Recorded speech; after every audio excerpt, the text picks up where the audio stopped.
Welcome to Hiraeth, the home of modern Welsh politics. Now, it's just possible that you may have heard that Wales is off to the World Cup.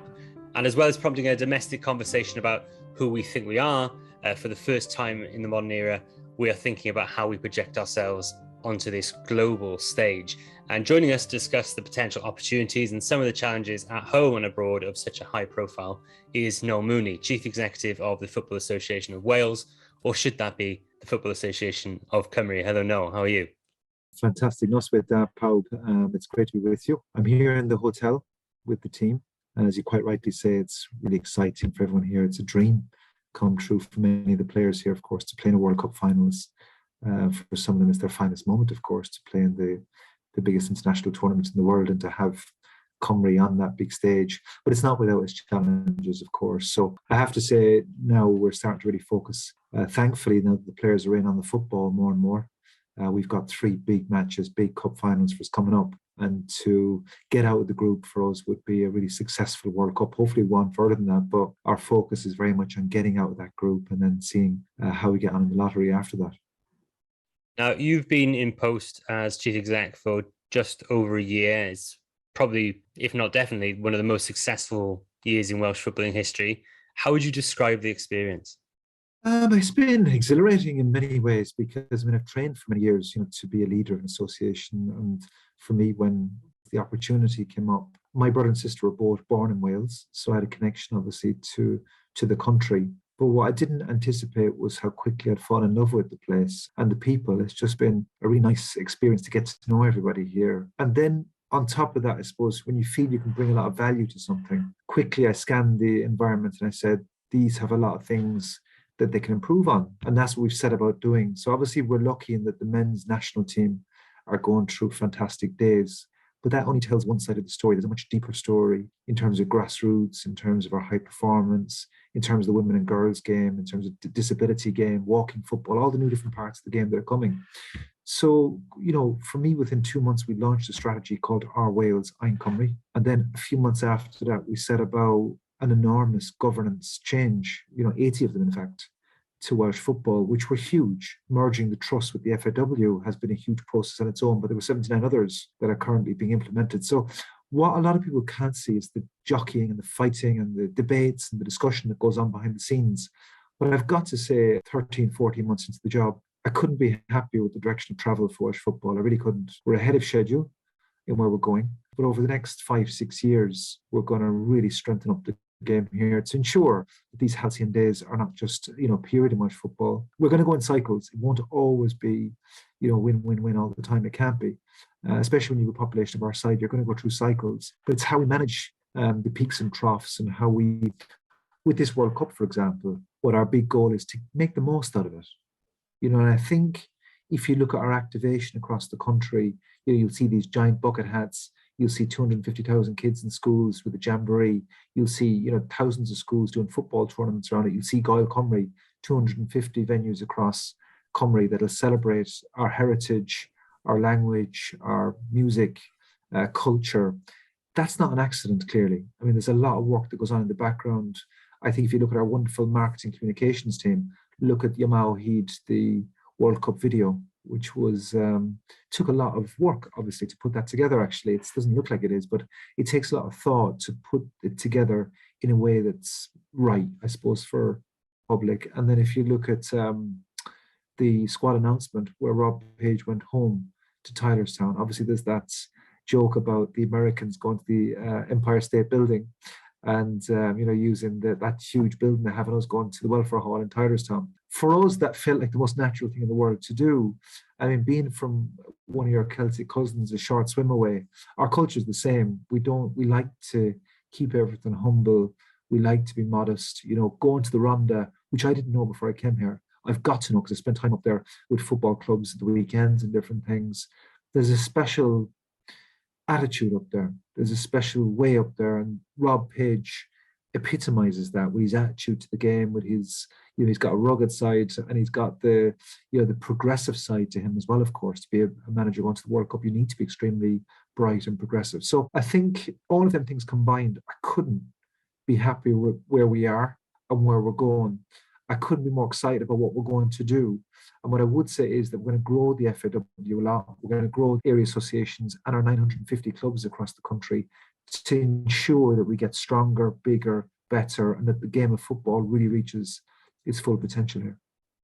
I mean, this is all stuff we're probably going to touch on throughout the interview, Noel, but I'm particularly interested, obviously, you say this Celtic cousins, Noel being from Ireland, and you say you had family who were born here, but what was your perception of Wales, both culturally, in footballing terms, before you came to work for the FAW?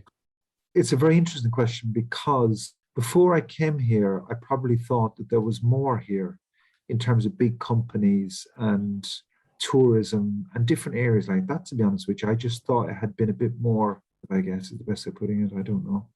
But what I was struck by when I got here was, I suppose, growing up in Ireland, there was more of a confidence of bringing international businesses in. And maybe it's just the way it's made up, the way things are set up here, it's different.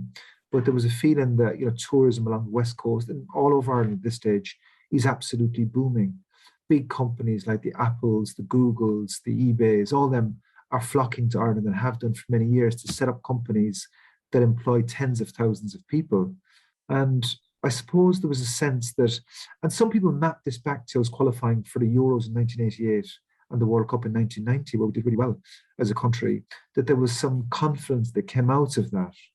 I don't know if that was the truth, but I do know, I remember them days very well. There were beautiful summers where Ireland got to major tournaments. Wales then had our chance in 2016 to experience that and some when they got to the semi-final of the Euros. And I suppose for me, because I'm Irish, clearly, I wasn't sure how much I'd connect with the national team and with everything here. I didn't know if it was that important, actually, because I think you don't need to be a super fan to be good at something. You just need to be good at what you're doing, I think, is the most important thing, and know what you're doing.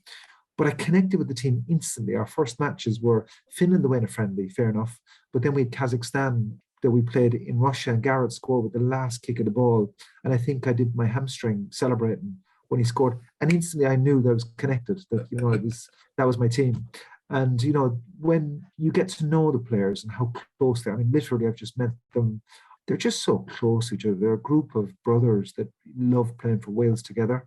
They love wearing the dragon. They give everything they've got. They punch above their weight all of the time for the size of our population. So I suppose if you look at the view of the country, to go back to that again, I think I expected a little bit more confidence. I think I expected a little bit more development almost. But what I didn't realize was the complex relationships that exist and the complex, I suppose, historical build-up. So what I have been really happy with, I have to say, is the reception we've had from politicians, I would say. Like the Welsh Government, for example, have been really welcoming, and we've made a lot of strides with them in building relationships to build up our own public affairs, actually, how we interact with government and the 22 local authorities. We spent a lot of time developing that.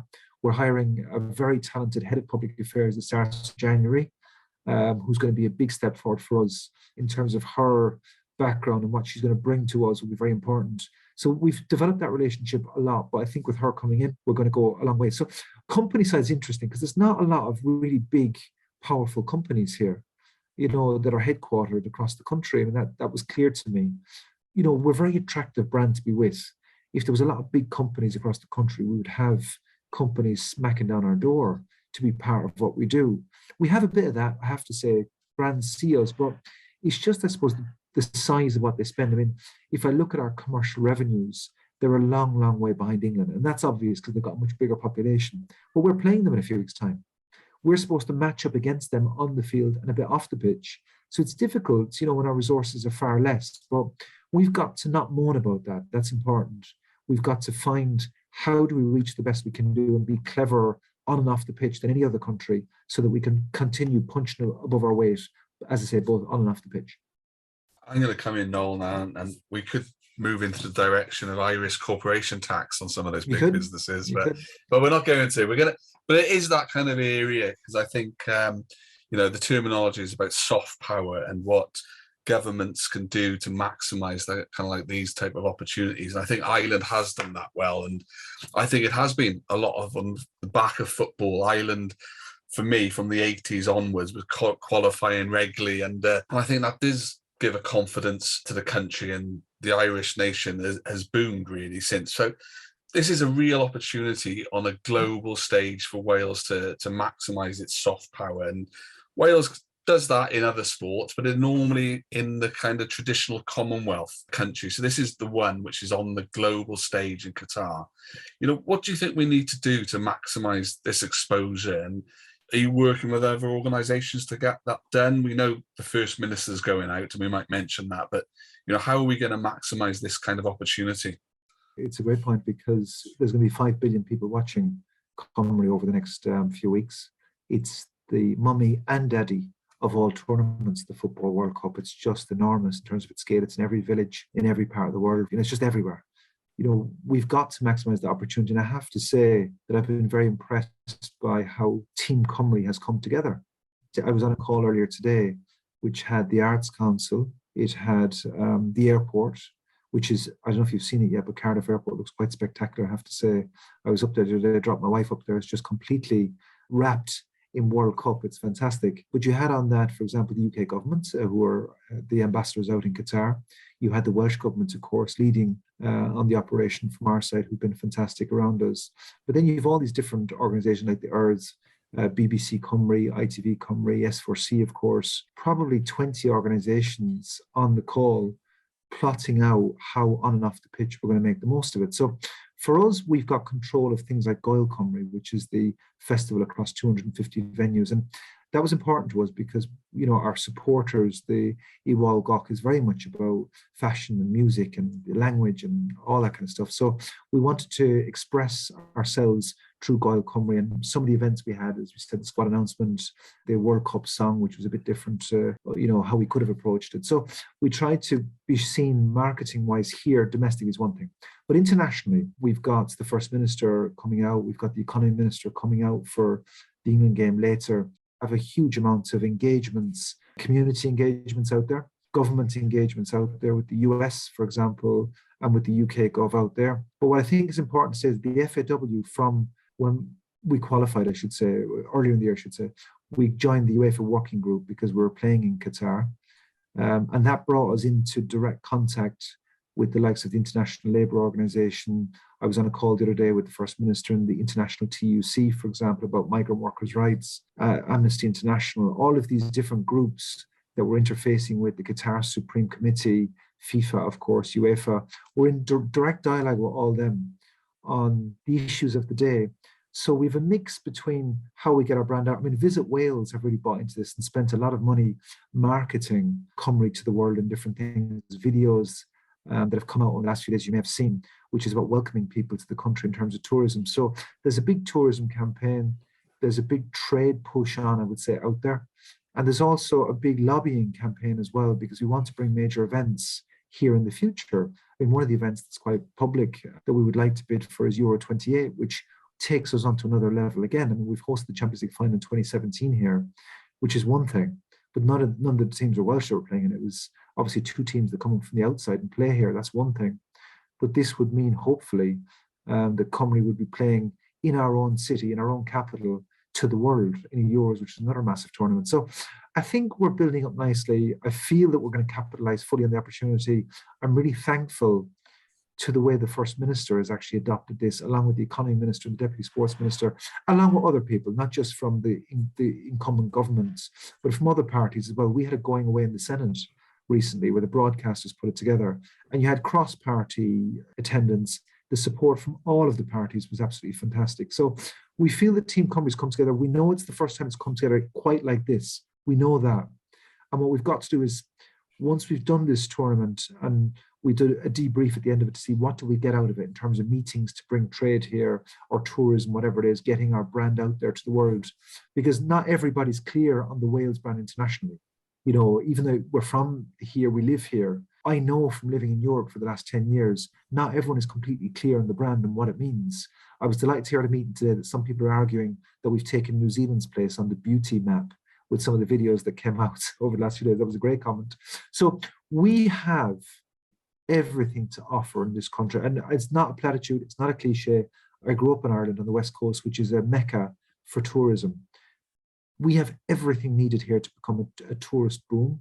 We've everything here, population, the universities, Like I was in Cardiff University the other day at a breakfast talk with Laura McAllister and got to see the talent that's there. Swansea University, for example, some of the stuff they're doing in sport, USW, Cardiff Met, stunning the stuff that's happening here. So we've got a population coming through that can drive big business. So we have all the ingredients. I'm hoping the FAW, and I think it's fair to say that we've been pretty much to the forefront of the cultural evolution and the language used around the country. We can play an ever-increasing role in our place in the world. And certainly with the teams that are qualifying at this level, we've given us a platform to talk about and to communicate what our language, what Come Right means, what does living in Wales, to visiting Wales means. So we feel very comfortable with the product we're bringing to the world. And I hope that at the end of the World Cup, it'll be seen as a big success in the brand Wales to the world. I've got no doubts it will be, Noel. I congratulate you all on doing it. I had the privilege to take a trade mission on the back of a Wales football match in the early noughties to Italy, and it was really successful. And we did everything you just talked about there, the trade links, the tourism links, you know, the cultural links. There's huge opportunities here, so it's really good to see where that's going on. But, you know, I don't think we can wash over the difficulties the First Minister's got and will face on this. You know, Qatar has been a difficult choice for the footballing world to go to. And I think you mentioned a lot of the issues just then. What are you going to do as a football association to kind of look at how you highlight some of those difficult issues that Qatar is facing itself with when you're out there? Well, I think the important thing is we're not on our own. We're not a football association that is on our own in this thing. We've had brilliant support, as I mentioned earlier, from Welsh Government, who have a value statement and made statements and will make statements about their position on going to Qatar. The FAW has made its own points. As you know, in the matches leading up to this, we wore the One Love armband in solidarity with the LGBTQ plus community, for example. The players have spoken about it in recent days. And do you know what? It's one where, you know, the dialogue we've had on the UEFA Working Group has been really helpful to us. So we've seen the legislative development in Qatar. Legislative development is where they change the rules, obviously, and have done things with the kafala law. It's easier for migrant workers to move jobs now, much easier than it used to be. There's lots of companies being brought to heel on the heat, working in the heat and all that kind of stuff. 300 and something companies have been shut down because of flagrant abuse. So they have definitely, on the migrant workers, as a step forward. We're waiting for some clarifications on the migrant centre, which I think is a really good idea. We all do, which is obviously for migrants to go and to get information on how they can operate in the country, and also this compensation fund that's been discussed. So we're at the table discussing this. Now, if we weren't going there for World Cup, we wouldn't be at the table discussing this. You have to remember that. I think that's important to say. There seems to be, like, and I understand it very well, the outrage about going there. I mean, from the decision of going there, when we first saw the name come out of the hat, we knew this was going to be an issue, the size of the country, you know, and lots of issues around the actual awards to Qatar, as we know, and lots after that. That's water on the bridge now, because, you know, we're going there. What I would say is we have to be culturally sensitive. When everybody seems to be kind of saying, you know, this is wrong, that's wrong, we don't get all that, we're with all that. And, you know, we want to make sure that migrant workers' rights are, you know, highlighted. We want to make sure that the struggles of the LGBTQ plus community there are highlighted. The only thing that, like, I would say is that, you know, if I went on holidays there, you know, you'd have to be culturally sensitive to how a different culture is. So we think it's a perfect platform to have this dialogue. I can see in the meetings that they're listening, they're clearly taking in the issues that are being highlighted. And we'll go back there again with the working group in January to see how it's all played out and continue to be in dialogue with them. I mean, they're telling us that they want to be a leader in the region when it comes to progress, you know, the progress of issues like the LGBTQ plus rights and migrant workers. So I think, you know, if this World Cup can use football to bring things forward, and that's a really good thing. I think it's a really good thing. Yes, we do have all issues with the cultural issues out there, particularly the LGBTQ plus and the migrant workers. But we've used it as a platform for discussion and debate, and the Welsh governments are really with us. We're really joined at the hip with them in terms of how we're going to use this opportunity to dialogue and to hopefully make the world better as a result. I think that's great to hear, and it's exactly what I'm hoping that you and the team and other teams will do out there. It's kind of giving them that opportunity to progress in what we like to see. But I don't think we can get away. This is, one of the last kind of more difficult questions, Noel, you'd be pleased to hear, but I don't think we can get away from the issue that Qatar is going to be an awkward World Cup in the history of World Cups for a variety of reasons. And, you've got a background in football governance. And I'm just wondering whether you've got any thoughts on how the football governance sphere, UEFA, FIFA, can or is developing to ensure that, this kind of difficult situation isn't going to happen in the future? Yeah, I mean, I was at UEFA for the last 10 years and I saw how they've got much, much stricter on the criteria for winning competitions. So you've got that balance, you see, because always if you're looking to bring a tournament somewhere, you're going to get I suppose, countries like ourselves or the Scandics, for example. It's harder to sell things. If the Olympics come, for example, they want Olympic lanes and all these different things, blue lighting and all that kind of stuff that you have to give to get the tournament. That's sometimes more difficult in our countries to get because it's just more difficult because there's so many different competing interests. Whereas you go to some of these countries, it's just they've got probably a flatter decision-making process, I suppose, where it's decided quite quickly as to what they need to do. And we saw that with the last World Cup, for example, in Russia, with the Winter Olympics in Sochi, for example. We've seen it before, in tournaments going to China and different places where they were able to make decisions very, very quickly. So I think that with the FIFAs, UEFAs, and all of the different sports, by the way, they're having to look at the governance of the criteria they set to award competitions. And if you look at the competitions that are coming up, for example, you've got the Women's World Cup going to Australia and New Zealand, which I really welcome. I think that's a fantastic destination for fans, even though it's a long way.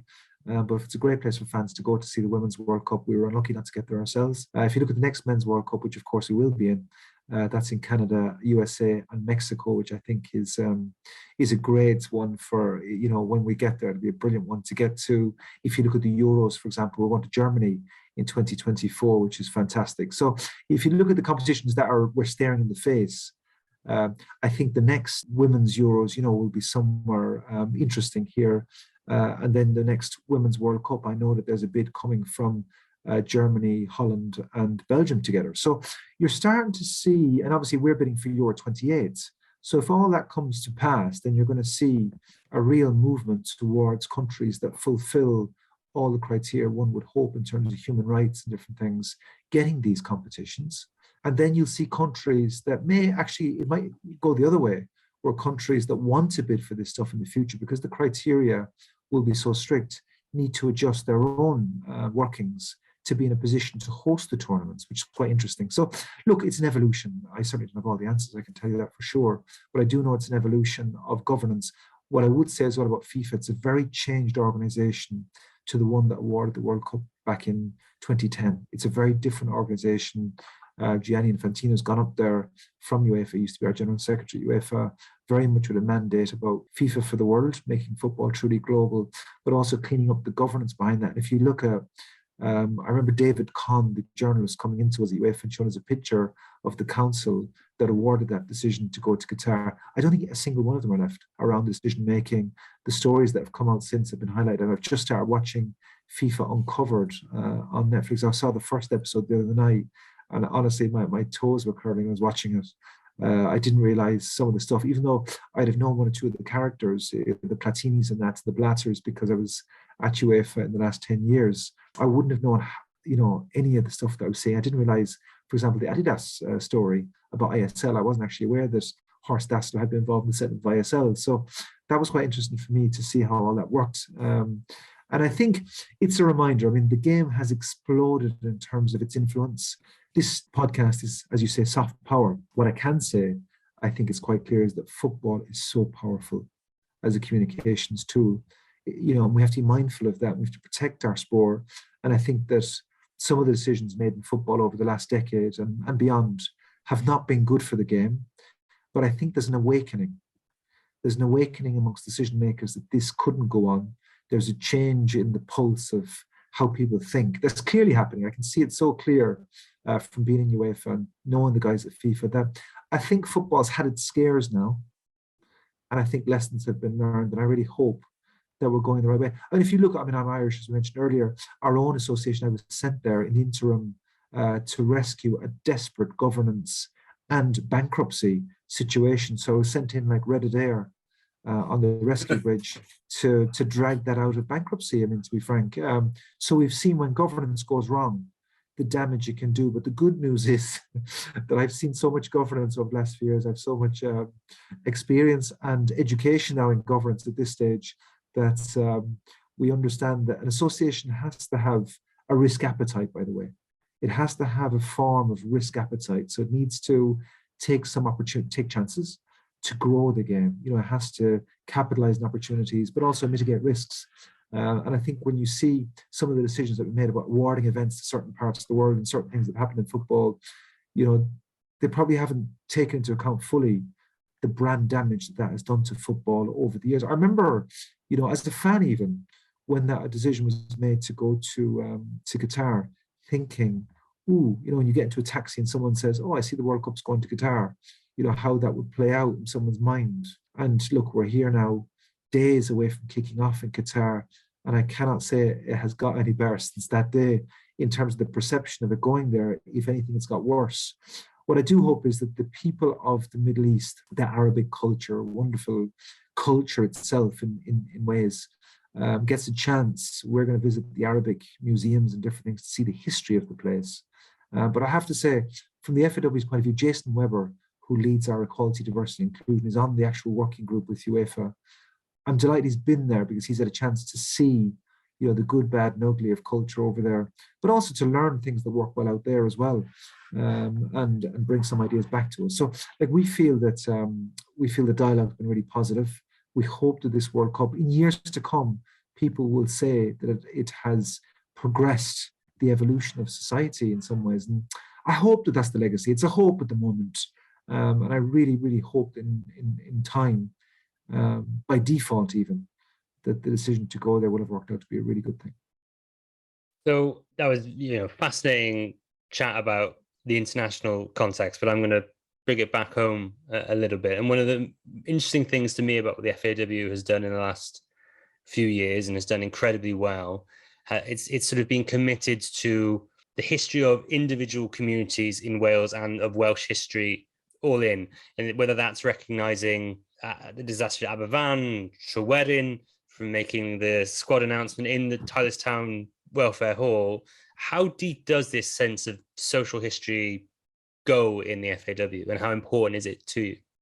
Massive. It's right at front of mind. It's something that's discussed all of the time in the FAW about the history of the country, good, bad, and ugly, you know, which every country has, by the way, celebrating our past, reflecting on it, burning the history of the country into the soul of people who may not have been as connected to it, including the players that we bring in who may not have grown up sometimes, you know, in the valleys or in Cymru itself.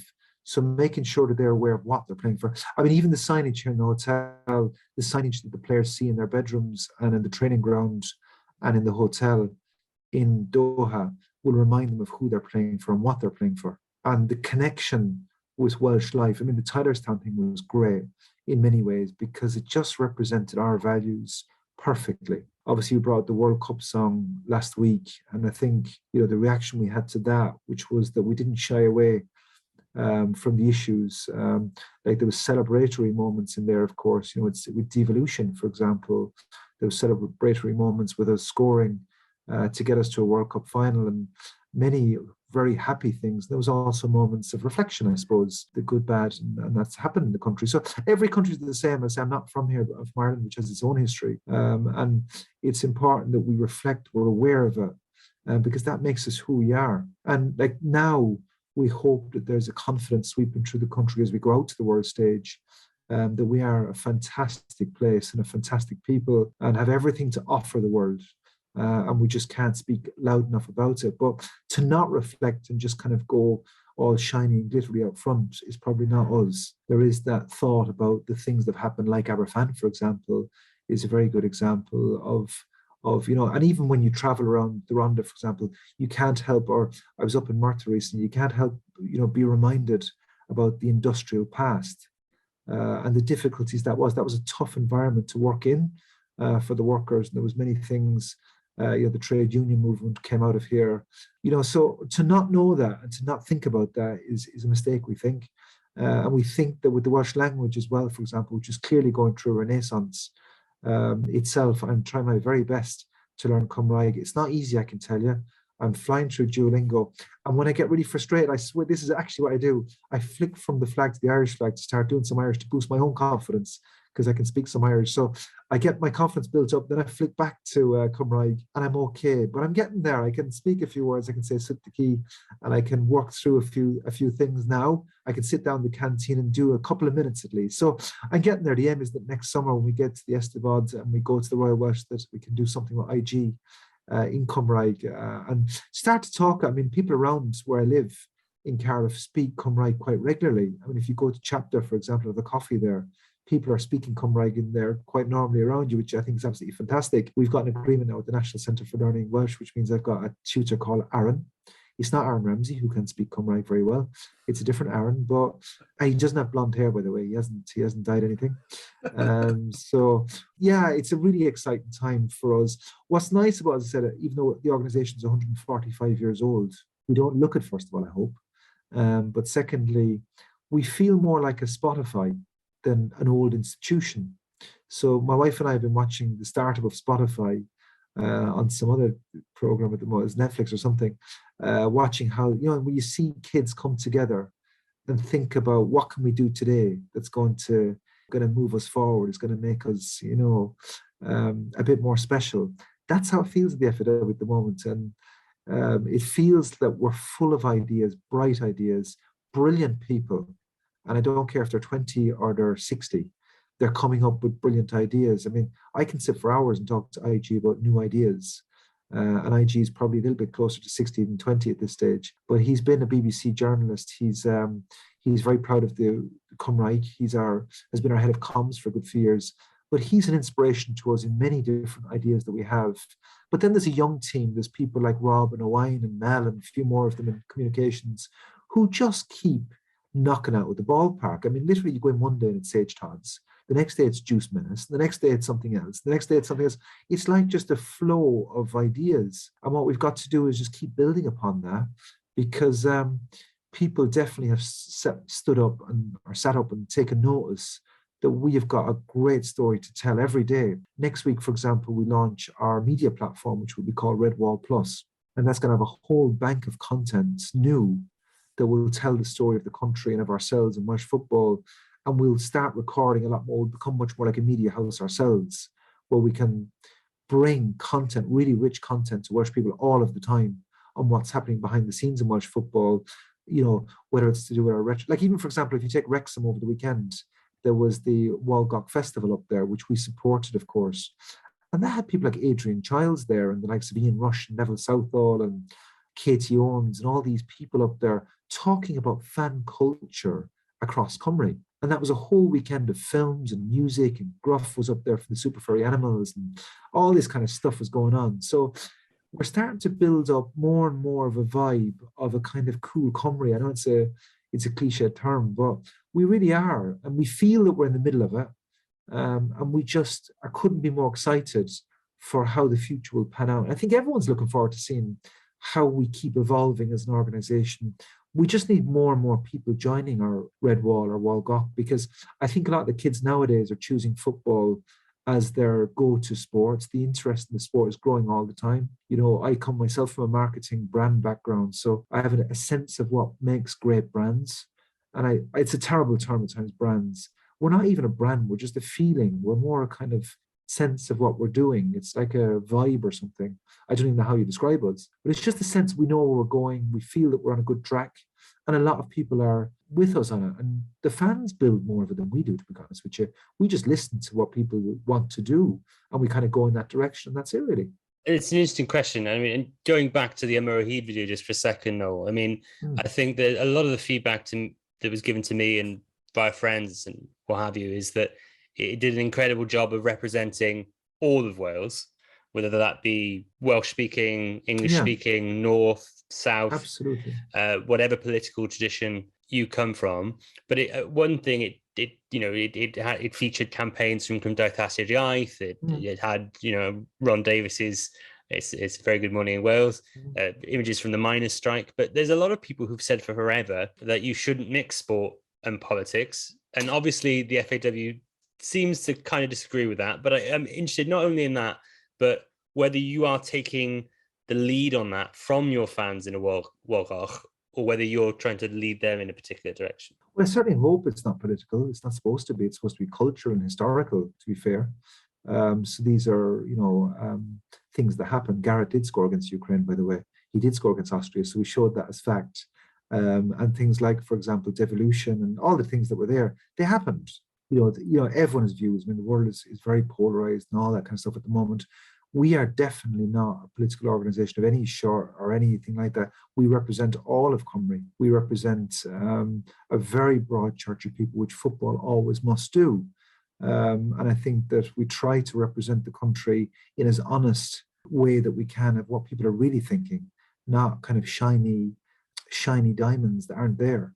This is raw, past, happy in many ways, many happy communities, many great communities, but we don't try to sugarcoat anything. That's what happened.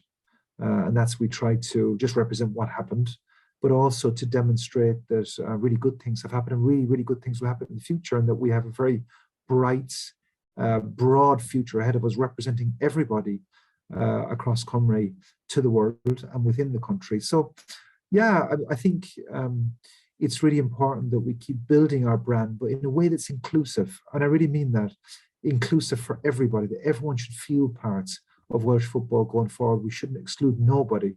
And if anybody ever, in anything that we do, feels excluded from that's sad for us, because that's not how we want it to be. We want equality, diversity, and inclusion to be at the heart of what we do. And if we're not doing that, we're happy to hear that.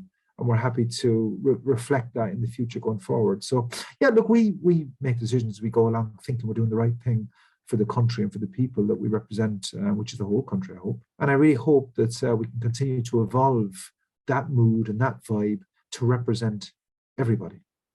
Oh, and I don't disagree, Noel. It wasn't saying it was just sort of political with a large P, sort of charged. No. It's more about, like you say, cultural history, things that have happened. Yeah, it's cultural, I would say. And as I say, it's trying to reflect a true Cymru that is evolving and is on a journey and is improving, from what I can see, all the time in everything I'm seeing. Well, I mean, it's fascinating to hear you. You use Cymru all the time, and we've heard a lot in recent times how it's pretty much exclusively called Cymru within the organisation. But we've seen a lot recently also about the potential proposals to formally change the name of the team from Wales to Cymru. When did this idea first come to you, and how far do you think we are away from that potentially happening? No, I think with that, it was, we call ourselves Cymru here, as I know do the rugby team, by the way, here. I see call themselves Cymru here as well. It's used, it's very popular, used here.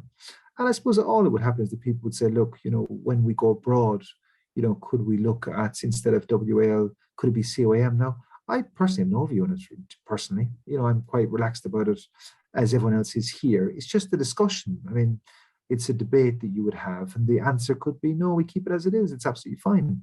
Or it could be, do you know what? We want to highlight the fact that we have a particular culture and that we have a language that's going through renaissance, and that it might be more, might be a more fitting meaning to the country. Obviously, when you translate what the words mean, they're quite different.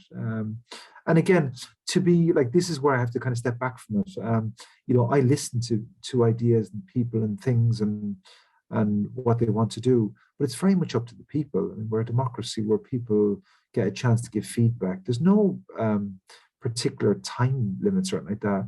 We just evolve as an organization in line with what people want us to do. So if, a lot of people want us to be called Wales internationally, if that's a more recognized brand, absolutely no problem.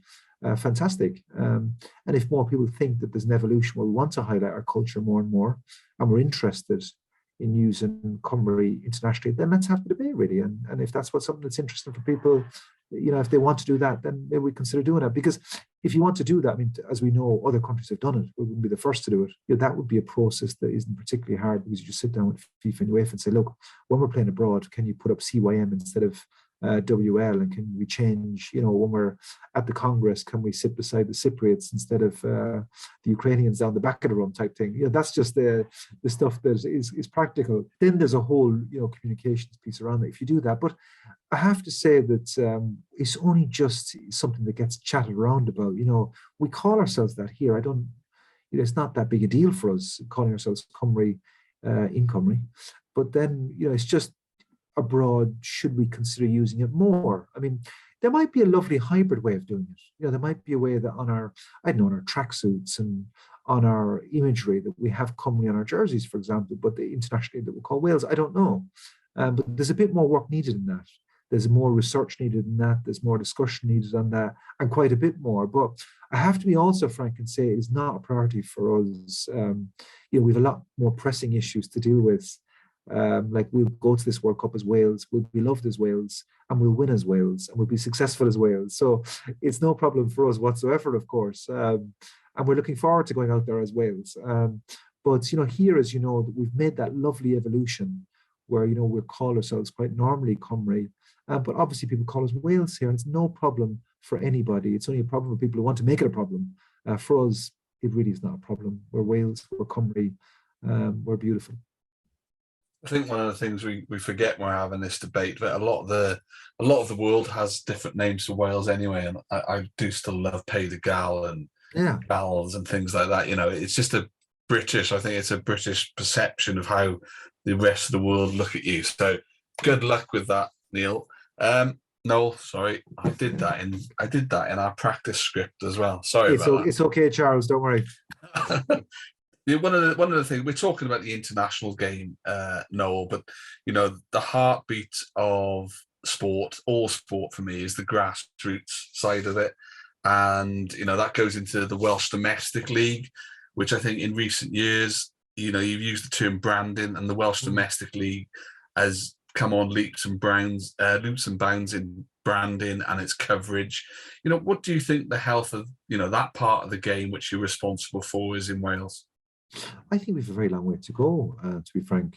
We're doing an independent review on the Cymru Premier Division right now. We're meeting all the clubs, we're meeting all the stakeholders, supporters, broadcasters, sponsors, you name it, we're meeting them. And then we hope we'll have a meeting in December with the clubs to bring forward some proposals.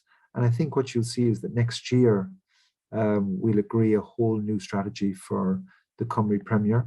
We've done, like, recent years, there has been a reconfiguration of the pyramid, for example, here in the country, of how the game is played, which much of it has worked and some hasn't. But with the Cymru Premier, we have a long way to go to reach its full potential. So I think we're going to invest more in it. I know we're going to invest more in it. And we just need to figure out what we invest in to move it forward. I mean, the facts are we're, 50 odd in the world, in Europe, in our coefficients, whereas there's countries around us that are well ahead of us. Now, we've got a peculiar setup, obviously, because our top teams play in the English system. So if you took, Celtic, Rangers, and a few more out of Scotland, their league would be a very different look, probably, to what it is today. If you took the top teams out of Ireland, for example, they look very different to what it is today. The facts are that because of our geography, there's just a bridge there, that you're there. And we've got a huge advantage, by the way, in Welsh football, because I know even at the weekend we had like Aston Villa and Leicester City sending their academies down to play against Cardiff and Swansea because they're playing in that system. And that means that a kid growing up in anywhere across Cymru can get access really easily to play against the best academies in the world. That is a huge advantage to us. But with the domestic competitions, that obviously affects us, because if we had Cardiff, Swansea, Newport, Wrexham, and so on and so forth playing in our own league, then it would be a much bigger league, I suppose. But that ship has long sailed. And I think that we've got to make the most of what we have. And I think that we have to build up our clubs professionally, both on and off the pitch. We have to build better infrastructure, and we have to make sure that our objectives are clear. Is it to produce players for Wales? Maybe not for a few years, but certainly young players could come through the system. I've seen other countries where players have developed late through a system. So we've got to be a home for players that come through and want to be professional footballers. We want to be a country that gets into the Europa Conference League group stage, for example, which we haven't done yet. We want to be a country that offers, good family fun and good supporter experiences as well locally. That we have fan tribes and all that kind of stuff locally, derby matches that excite and delight people, all that stuff. So we've got a good distance to go there. But as I say, the review is ongoing. And once we get the feedback back from Jeff Wilson, who's leading he's a very experienced person who's worked with FIFA and UEFA all over the world. He's going to come with the feedback pretty soon. And then we'll look to implement that. Yeah, no, local derbies, Hay St Mary's against Target Town. Suggest you take that up in mid Wales. No. My last question is, I think, around an area which I think has been incredibly successful by the FAW in recent years, and that's the women's team and the growth in female participation in football. I think that's going from strength to strength. I just really want to know, just thinking back on the recent qualification campaign, it's such a shame they didn't make it to the last hurdle. But where do you see the women's game in Wales going in the future? Oh, it's an explosive growth in the women's game, definitely. If we can get the facilities right, which we are investing quite heavily in now, and we get our structures right, I think you're going to see women's football. So I know you're going to see women's football absolutely, multiply time after time now, because the interest from girls to play football is huge. Our national teams at all levels are doing pretty well. Gemma's done a terrific job with the national senior team, but I think that the youth national teams are also coming up with very good results as well, which is great. But then, locally, we're seeing stronger domestic championships as well. I believe, for example, Cardiff City, who do play in our system, they're going to have a record crowd in Cardiff City Stadium in the next few nights against Abergele, if any. So right around us, we've seen a record crowd in Swansea already. We've seen our national team get 15,200 people for a game against Bosnia, which is a pretty huge result for us, and 12,500 before that. So the growth is not 10% or double-digit growth, as they say. It's 1,000% growth we're seeing in our attendances. To go from 4,000 or 3,000 the year before to 15,000 is incredible. But what we are seeing is a lot of schools and clubs contacting us to ask about getting into more and more girls' football. We have programs like Disney Playmakers, which is using cartoon characters from Disney to attract young girls to play football. We've got Huddle, which is a big program for us. We've got over 60 centres across the country where the best young girls can come together and play football with proper coaching and all that kind of stuff. But what you're seeing is the club system really start to drive forward. You're seeing girls seeing football, being a professional footballer is a credible career for them now, which has not been possible heretofore. So I think you'll just see massive growth. I think we'll qualify for Euro 25, and that'll be a catalyst to even more growth for women's football here. And soon you're going to see a much more balanced association in terms of, whether it's a female international or a male international, doesn't matter. People will just go to both naturally. And that's where we need to get to, so we've got a full Cardiff City Stadium or a full racecourse ground, wherever we play, that is just full, whether it's the women's or the men's team. And we're heading that direction pretty quickly. We're investing a lot. We've just brought in a girl called Gemma Lewis to lead in our player pathways, for example. We're bringing in more and more people into the women's games in strength and conditioning, psychology, the technical analysis side, to make sure that we're improving the game, not just at international level, but at the elite level across the game. And then at grassroots, as I say, once we can produce the millions of pounds of facilities that are required to have facilities that are attractive for young girls to play in, which we don't currently have, but once we keep building them, we'll get many more girls playing football. And what you'll see then is just sustained growth of the game, so that we end up, hopefully one day, we're sitting on this podcast and there's as many girls playing football and going to football as there are boys right now. No, it's been an absolute pleasure to talk to you. We've got one more question before you go. So the Welsh fans, the Walcoch, the Wales Away gang have been described and become internationally known as some of the best and most popular fans in world football, especially when they travel. What, in your view, makes them so special? And do you have a message for those that are traveling to Qatar? Yeah, for me, they're just so well behaved, and they're so fun, and they're just so fantastic in their humor and their singing, and you name it. I think the fashion is great, by the way. I think there's a competition, some sort of Zoolander competition going on to see who's got the coolest gear on. Is definitely going on away. I can see it in the retro shirts, and I can see it in the Adidas retro I keep coming across. Whereas you guys have gone a bit more contemporary, I suppose. Even though your own one, Kerry, I suppose, is starting to become a retro jersey of that special summer down in France. hopefully we'll be looking at Matt's jersey in a few years' time, talk about that special winter over the Middle East.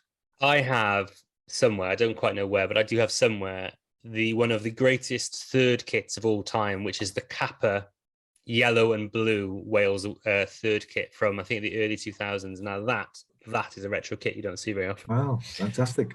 And I have a non-fitting early 90s white shirt with the little speckled green and red triangles on the top. Oh, it's the best shirt Wales. That's the one that Wrexham have. Well, actually, the away one it's a similar. Yeah, it is. It's that one. What we have now, the away one now, is a kind of nod towards that. Surely, that links us now to then, with the collar and with just behind the sleeve. So, what I will say is that the kits have been wildly popular. The new ones that have come out, and the one you're wearing yourself, it's just massive, the demand for them. In fact, the demand is so massive that they were finding it hard to get them in before the World Cup, unfortunately. I know there's fans who'd love to buy the new jerseys, and we just don't have them the exact size because we qualified, obviously, in June. A kit takes normally about 9 months to make and to get onto the shelves. So we're struggling a bit with some of the sizes before the tournament, but hopefully that'll be solved pretty soon, and that people can get the jerseys they want. No, like I said, absolute pleasure to talk to you. Poblwch and Qatar, to you and to the team. But again, thank you so much for coming to speak to us. Welcome, Vargar. See you very soon, and hopefully that we have a great tournament and you enjoy it very much. See you guys. Obviously, when your country comes calling, it is a big task, but that's why you're in football. That's why we all love it, because if it was easy, then everyone would be doing it. But I'm just thankful I've got the opportunity to come and try and make Wales successful, and it's an opportunity that I'm really looking forward to. I think we need to consistently compete on a world stage, not just coming close to qualifying every now and again, every 12, 15 years. As a player, I've been part of campaigns where we've just missed out, but in between those campaigns there's been gaps of 8 to 10 years, and it's my job to make sure that this country develops in a way where we can consistently compete on a world stage. Part of my job, which I'm really looking forward to, is the group of players that we've got, and they're of an age where we can be together for a long time and improve and grow as a team for a long time. And like I say, I'm looking forward to that challenge, to putting things in place so we can try and be successful with those players. And it's amazing how quick you learn in this game. I've never been in the game for money. I'm in the game because I enjoy it and love what I do. And it's no different now. I'm a manager instead of a player. So money was never the motivation for me to leave Sheffield or to join Wales. Like I say, it's a challenge, and we're in this game for challenges, and I'm really up for the challenge, and I'm going to give it 100%. It's one that I think is a possibility. In my view, it's a probability with the players we've got here. I'm really looking forward to working with them, and hopefully, like I say, raise the profile of Welsh football.